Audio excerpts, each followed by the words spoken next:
Mia was sitting in her home, tapping her pen on the blank sheet of paper. She usually would have filled her diary by now. Yet nothing exciting has happened for the past few weeks. Who would know that it's always when she wants to fill her diary, nothing happens. Yet whenever she isn't even thinking about her diary, something strange always appears. She has met many people in her life, but she never went far and beyond to stay friends with them. Who could have known? Mia sighed and looked up at her ceiling. Even if she had to make something up, her mind was always clustered with too many ideas, giving her major writer's block. She looked at her page again, and something about it seemed off. There was writing shown on the former blank, empty page. Mia didn't write that. So who did? Pages couldn't write themselves, could they? She traces the letters with her fingertips. They weren't imaginary, they were there. The scarlet-colored diary started to shake violently, causing Mia to drop it onto the floor. The book kept shaking on the ground, and Mia pushed her platinum blonde hair behind her ears. She curled up on her chair with her legs to her chest. A gray-gloved hand comes out of the book forcefully and Mia screamed.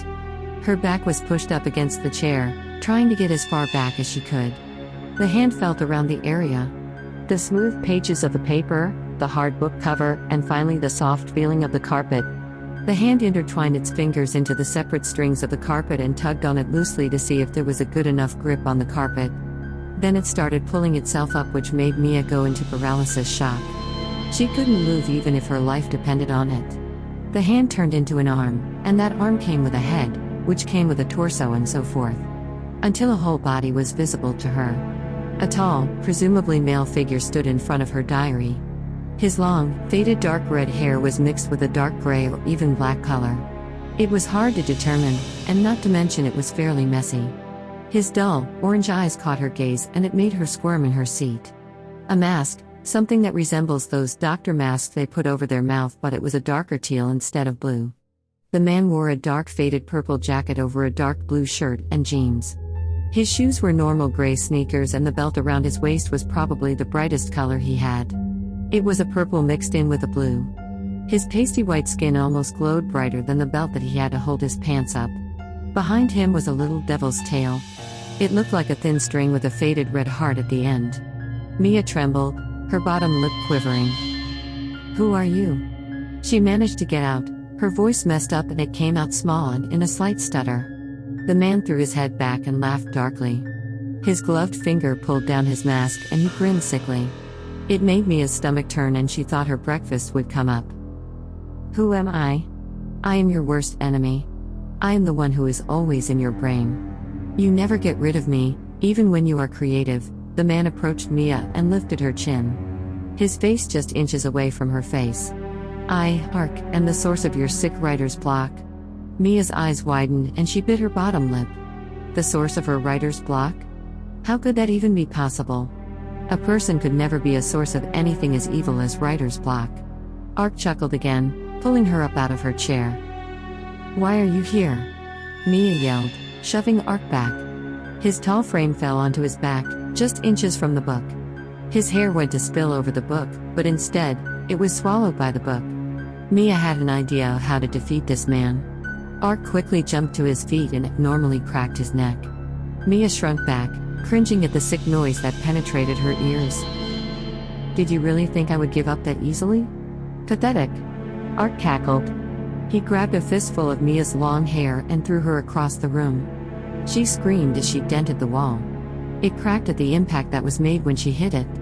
Mia hacked up blood but wiped it with her sleeve. She pushed herself off the wall and stumbled on her feet. Ark grinned and his foot lifted him forwards. He sprinted towards Mia, his fist getting ready to get a powerful punch. Mia stopped the punch by grabbing his fists. She kicked him in the stomach and brought her knee to his face. His head jerked back from the blow. Blood trickled down his nose and dripped onto the floor. Mia shoved him off of her and he tumbled to the floor. Ark propped himself up with his elbows and jumped back onto his feet. "You are one good fighter, I will give you that," he admitted. Mia punched his face and dashed off to the garage to find a weapon to distract him. She checked every drawer, every single place that she stored some sort of weapon in. Yet there was none to be found. A large gloved hand came from behind her and held onto her neck. It was difficult for her to breathe. Every single breath that she takes makes it even harder than the last time. Mia squeezed her eyes shut and she felt something cold and metallic on her lips. It pushed into her bottom lip, breaking the skin. The pain made her mouth go numb. She tried to scream, but nothing came out. She opened her eyes to see Art cutting off the extra string off of her mouth. Did he just sew her mouth shut? Of course I sewed your mouth shut. Writer's block is something that made your brain lack ideas, so you cannot write something, or even tell a story. He explained. Mia gave him a hateful glare and he put his hands up in surrender jokingly. Art chuckled a bit and she kicked him in between the legs. He made a grunt of pain as he toppled over. Mia went over to the book and rushed back to the garage. She took Art by the hair and tried to shove him back into the book. He yelled and fought, thrashing around violently. He punched her, kicked her, everything he could, but Mia was more focused on destroying this magical entity once and for all. She stepped on his chest, shoving him down onto the book. The diary welcomely swallowed part of his back and soon everything below his torso. Art had his hands gripping onto anything he could and tried to lift himself up again. Mia growled and kicked him in the nose again. It made his grip loosen and the diary swallowed him whole. She slammed the book shut and went back over to her chair. She threw the scarlet diary aside and got a regular notebook out. She opened to a fresh new page. Hey, maybe she should write about what just happened.